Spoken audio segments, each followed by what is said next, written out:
Hello everyone, this is doctor Sam. अच्छा जी, आज मैं आप लोग के साथ एमडी केट 2022 के बारे में कुछ अहम इन्फॉर्मेशन शेयर करूंगा। देखिए जी, this video specifically for repeaters. देखिए जी कि आप लोग कौन कौन सी बुक कहाँ कहाँ से पढ़ेंगे, साथ में आप लोग का प्रैक्टिस टेस्ट जो है उसका क्या शेड्यूल होना चाहिए, एमसीक्यू के लिए कौन सी बुक्स अच्छे हैं, करनी चाहिए नहीं करनी चाहिए, साथ साथ में जो पास्ट पेपर्स के हवाले से है मैं आप लोग को कुछ गाइडेंस देना चाहूँगा। सबसे पहले जो है ये तीन मेजर सब्जेक्ट्स के अलावा आप लोग के पास लॉजिकल रीजनिंग और इंग्लिश के भी एमसीक्यूज होते हैं। अब देखिए, बायोलॉजी में जो है आप लोग का जो है एक मेजर सब्जेक्ट है, सबसे ज़्यादा जो एमसीक्यूज आते हैं वो आपके बायोलॉजी से आते हैं। अब बायो जो है आसान भी है और मुश्किल भी है। अगर आपको एक चीज़ का पता है, आपने स्टडी की है, तो स्ट्रेट फॉरवर्ड बिल्कुल आपको बहुत ईजी आप इसमें मार्क्स, फुल मार्क्स आप ले सकते हैं। लेकिन अगर आपने जो है स्टडी नहीं की तो बहुत ईजीली जो है आप मार्क्स खो सकते हैं। तो देखिए जी, बायोलॉजी के लिए आप लोगों ने क्या करना है, according to the past papers मैं आप लोग को बता रहा हूँ। जो पास्ट पेपर्स हो चुके हैं उसके हिसाब से मैं आप लोग को गाइड करूंगा। बायोलॉजी के लिए आप लोगों ने पंजाब, फेडरल और केपी के तीनों बुक्स देखने हैं। आप जिस भी बोर्ड से है आप लोगों ने ये तीन कम से कम देखने हैं। If you are a very talented और आपके पास टाइम है, आपने ये सारी बुक्स पढ़े हैं, तो आप लोग जो आप लोग के पास और भी बोर्ड्स हैं पाकिस्तान के, अगर बलूचिस्तान से है, जहाँ से भी है, तो आप मिस ना करें। लेकिन मैं रिकमेंड करूँगा कि ये तीन बुक्स जो है पंजाब, फेडरल और केपी के, ये आपने बिल्कुल भी मिस नहीं करनी। ये आप लोगों ने बिल्कुल सिंध बोर्ड भी, सॉरी मैंने सिंध यहाँ मेंशन नहीं किया, लेकिन सिंध बोर्ड भी जो है वो बहुत इंपॉर्टेंट है। तो ये आप लोगों के पास ये चीज़ें हैं बायो के लिए, सब के सब आप लोगों ने पढ़ने हैं, क्योंकि आपके पास टाइम भी है और मौका भी है। इस तरह नहीं क्योंकि आपने लास्ट टाइम अगर आपने रिपीट किया है तो इसका मतलब ये कि आपके पास अभी काफ़ी टाइम है। अच्छा जी, दूसरा आप लोग के पास है केमिस्ट्री। अब केमिस्ट्री के लिए ऐसा है ना कि अगर आप अपना बुक भी पढ़ेंगे ना, hopefully you will do the best. ऐसा नहीं है कि आपको सारी बुक्स पढ़नी चाहिए, लेकिन कम से कम मैं रिकमेंड करूँगा कि आप जो है कम से कम पंजाब और केपी ज़रूर देखें।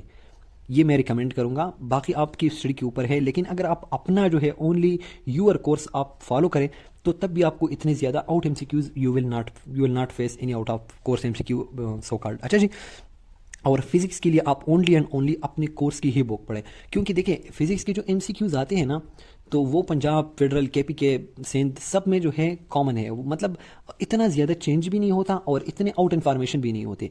तो मैं रिकमेंड करूंगा कि आप अपने बुक तक लिमिटेड रहेंगे, इट विल बी ओके। क्योंकि आप देख भी सकते हैं, अगर आप पास्ट पेपर्स देखेंगे ना, तो फिजिक्स आपका अपनी ही बुक से कवर हो जाता है। केमिस्ट्री भी आप टू सम एक्सटेंट कवर हो जाती है। अगर आप किसी और बोर्ड का बुक जो है ऐड करना चाहेंगे, दैट्स गुड, अपना बुक पढ़ेंगे तो भी well and good, not a big issue. लेकिन अगर आप पास्ट पेपर्स देखेंगे और बायो की तरफ आ जाएंगे ना, तो बायो में आप लोगों ने कहीं से भी एमसीक्यूज आपको आ सकते हैं और आप फेस कर सकते हैं। तो इसलिए मैं रिकमेंड करता हूँ कि आप जो है ये सारे पढ़े बायो के। और बायो इज़ इंटरेस्टिंग सब्जेक्ट, इतना बोरिंग तो नहीं है, तो आपको एक रीड देना पड़ती है, इतना वो नहीं है। कुछ ऐसी वैल्यूज़ हैं जो पंजाब, फेडरल और केपी में डिफरेंट है, लेकिन उन वैल्यूज़ को आप इतना सीरियस ना ले। बहुत सारे स्टूडेंट अपलोड करते हैं कि हाँ मैं ये याद करूँ वो याद करूँ। बायो में जो है ना, ये एक रेंज किस्म का होता है। देखिए, अगर एक चीज़ का जो है नॉर्मल जो है वो 7 है, तो हम बायो में इस तरह कहते हैं ना कि 5 to 10, हम इस तरह रेंज ले लेते हैं। तो अब पंजाब में जो है उन्होंने 6 लिखा होता है, उन्होंने 7 लिखा होता है, 8, इस रेंज के अंदर ही लिखा होता है। तो इसीलिए आप करीब की वैल्यू याद करें, इतना सीरियस ना लें इन चीज़ों को। मतलब it will not affect you as I think. अच्छा जी, तो यही सारी चीज़ें हैं। अब this this is for that. अब हम आपके पास लॉजिकल रीजनिंग क्वेश्चन है। तो लॉजिकल रीजनिंग लास्ट ईयर मैंने एक प्लेलिस्ट में मैंने थोड़ी बहुत डिस्कस भी किए हैं, आप देख सकते हैं लॉजिकल रीजनिंग। तो लॉजिकल रीजनिंग का जो पैटर्न है वो मैंने ऑलरेडी डिस्कस किया है, आप लोग प्लेलिस्ट में जाकर देख सकते हैं कि आपको किस तरह के एमसीक्यूज आएंगे। एंड बिलीव मी कि बहुत सारे एमसीक्यूज उसमें से आए थे, उस पैटर्न में से आए थे। आई एम नॉट श्योर कि डायरेक्ट एमसीक्यूज आए थे, पैटर्न वो रहा था। और इंग्लिश के लिए जो है ना, इंग्लिश के लिए जो उनका वो है प्रॉपर कि आप लोगों को इतने विकेबलरी आते हैं, आई विल रिकमेंड कि पास्ट पेपर्स आप ज़रूर याद करें, क्योंकि पास्ट से बहुत ज़्यादा आते हैं। बाकी एक वर्सटाइल सी चीज़ है, अगर डायरेक्ट इनडायरेक्ट में से, तो वो आप लोग याद करें। This is not a big issue, ये दोनों आप इसके आराम से कवर कर सकते हैं अगर आप पास्ट पेपर्स इसके लिए देखेंगे। अब देखिए जी, एमसीक्यूज बुक जो है ना, डिफरेंट लोग जो है आपको डिफरेंट एमसीक्यूज जो है वो करते हैं, रिकमेंड करते हैं कि ये देखे वो देखे। As far as I know, मैं किसी भी बुक को रिकमेंड नहीं करता और किसी को डिनाई भी नहीं करता कि ये बुक देखे ये ना देखे। देखिए, आप ऐसा करें ना कि जो भी एमसीक्यू बुक आपको मिला है, आपके पास है, वेल एंड गुड। क्योंकि एमसीक्यू एक बुक ऐसे नहीं होते कि वहाँ से आपको प्रॉपर एमसीक्यू आएगा, लेकिन पैटर्न जो है ना, पैटर्न तकरीबन सेम रहता है और आपका एक प्रैक्टिस होता है। तो जो भी आप एमसीक्यू बुक देख रहे हैं, well and good, that's okay. इतना बड़ा इशू नहीं है ये कि आप जो है इसके लिए स्पेशल ये बुक अच्छा है, ये नहीं है। सब के सब उन्होंने बस एक अपने हिसाब से एमसीक्यूज बनाए हुए थे, और ऐसा नहीं है कि उसमें से जो ज़रूर है कि बस इसी एमसीक्यू बुक में से आएंगे, नहीं, ये सच कुछ भी नहीं है।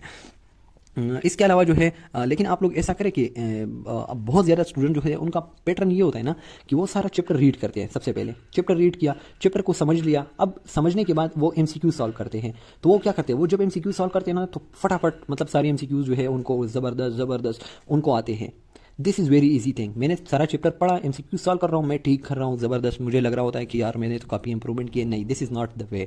जिस जिस चीज़ को मैं रिकमेंड करता हूँ वो क्या है, वो ये कि आप सबसे पहले अगर ये चैप्टर मैंने कुछ 2 महीने पहले पढ़ा है, 1 महीना पहले पढ़ा है, 2 हफ्ते पहले पढ़ा है, जो मैंने पहले पढ़ा है कभी, सबसे पहले काम आप ये करें ना कि आप एमसीक्यू जो है सबसे पहले एमसीक्यू को देखें। जब आपने चैप्टर नहीं पढ़ा और आप एमसीक्यू देखेंगे ना, और वो भी रेंडमली, मतलब 2 नंबर एमसीक्यू देखा, 10 देखा, 14 देखा रेंडम, तब आपको पता चल जाएगा कि आप कितने पानी में हैं, क्योंकि आपके ना पसीने छूट जाएंगे। जब आपने चैप्टर नहीं पढ़ा और एमसीक्यू सॉल्व कर रहे हैं तो आपका ब्रेन जो है ना वो कंटिन्यूसली एक स्ट्रेस में आ जाता है, क्योंकि वो अपने दिमाग पे ना जोर लगाना पड़ता है, रिकॉल करना पड़ता है। अगर आपने चैप्टर पढ़ लिया है, एमसीक्यूज कर रहे हैं, तो वो तो आपके दिमाग में ऑलरेडी वही टाइम है। So this is not a big issue. तो मैं रिकमेंड ये करता हूँ ना कि आप रेंडमली एमसीक्यू सॉल्व करें, कभी यहाँ से कभी वहाँ से। अगर मैं सीधा से आपको अभी पूछता हूँ, रेजोनेंस में एक एमसीक्यू में पूछ लेता हूँ, तो अभी आपने तो रेजोनेंस नहीं पढ़ा, किसी ने आज पढ़ा होगा। अब रेजोनेंस में अगर मैंने सीधा पूछ लिया और आपने मुझे आंसर किया, इसका मतलब ये है कि you have done a lot. लेकिन अगर आप सारे का सारा रेजोनेंस चैप्टर पढ़ लेते हैं, रेजोनेंस को समझ लेते हैं, फिर एमसीक्यू सॉल्व करते हैं, this is not the way. फिर तो आपको ईजी रहता है। तो यही चीज़ मैं बहुत ज़्यादा स्टूडेंट्स को रिकमेंड करता हूँ।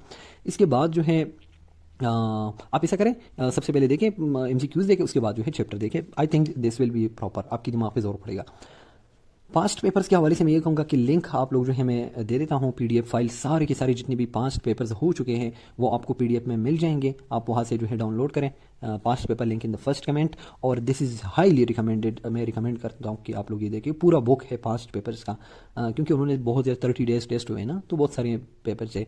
तो आप लोग ज़रूर जो है पास्ट पेपर को हाईली रिकमेंड, 5 स्टार में कह रहा हूँ कि देखें और उनको समझें और उनका पैटर्न देखें। जब आप पैटर्न देखेंगे, उनके एमसीक्यूज समझेंगे, तो तब आपको स्टडी में बहुत हेल्प ले सकते हैं आपके साथ। फिर आपको पूछने की जरूरत नहीं है एक से दूसरे से कि मैं किस तरह पढ़ूँ किस तरह ना पढ़ूँ।